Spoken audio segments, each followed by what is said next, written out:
guys, Sandra here from Creating Spain. Today I decided to make myself some A3 storage for some outsized papers and cards that I've got, because none of the cupboards that I have in my craft room can cope with that size. It's too wide. So I have a shelf that I can put it on, but it isn't actually deep enough, so I needed something for my paper and card to go in. I decided to use this stuff, which is foam core. It's easy enough to cut and it's relatively simple to use and it's relatively cheap. A couple of sheets, large sheets of this will set me back €6, and you can use a glue gun to glue it together, and it's relatively sturdy while still being lightweight. So it ticks most of the boxes, and add to the fact it's got a nice smooth white finish. Even better. The downside? Glue guns. Trying to get things glued all at the same time is really quite difficult, particularly with larger items. I have some hints and tips to make it easier for you. Now, the actual way of making this type of storage is very, very easy. If you have a 50 by 70 piece of foam core like I did, it's cut in half. I used inch spacers to make the sides and then put the layers on. And you can build it up as many layers as you like. Now, I've only gone for 4 layers, so I've got 3 shelves basically. And that's enough for me. I don't have that much of the oversized stuff.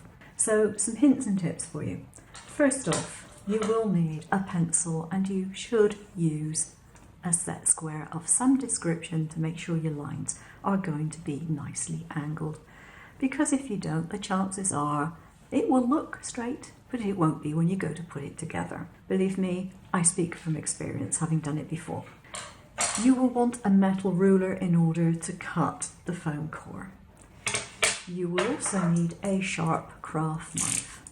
One of these is fine.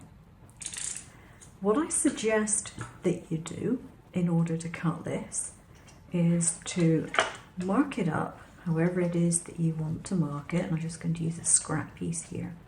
So that's nicely angled. Ta-da, done that.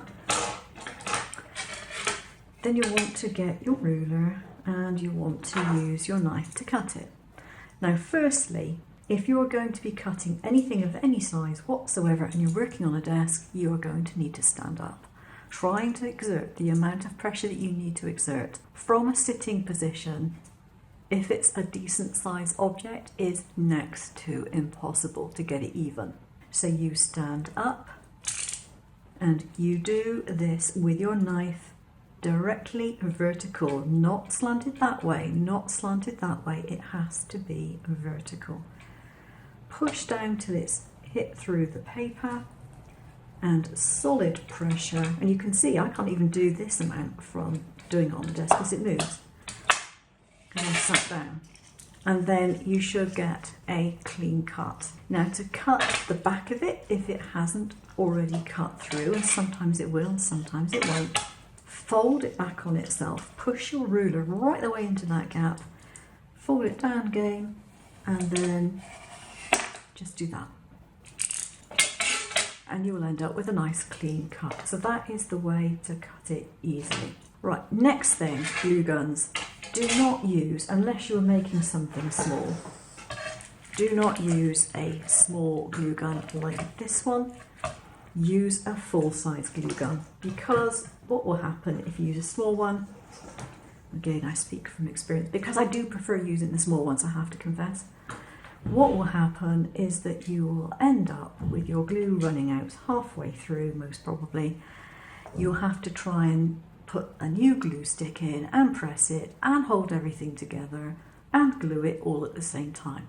It does not work well. It's a recipe for disaster. Now, how do you get around this? Well, believe it or not, this comes into play. It's a pin cushion. Got some very wonky pins in there too. This one stays in my craft room even though it's not my sewing pin cushion. It does have its uses. When you're putting things together, pin it. Don't just glue it straight away, pin it. The way to do this is relatively easy.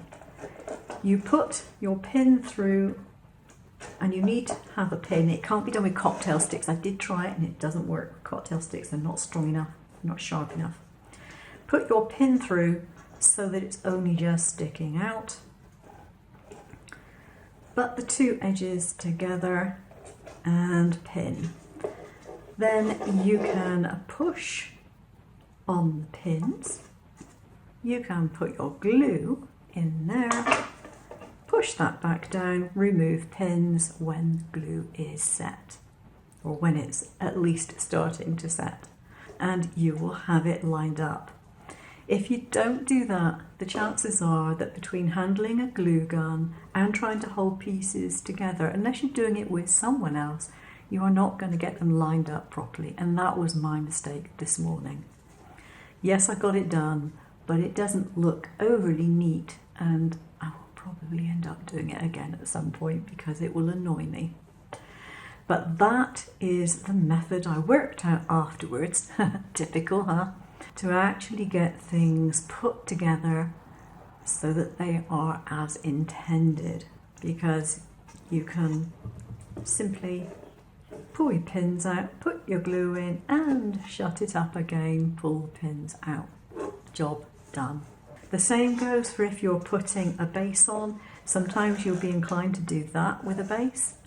Well, if you put your base on and you pin it first, you won't be putting it on crooked. Storage can be quite expensive, it certainly is where I am, and this is an awful lot cheaper.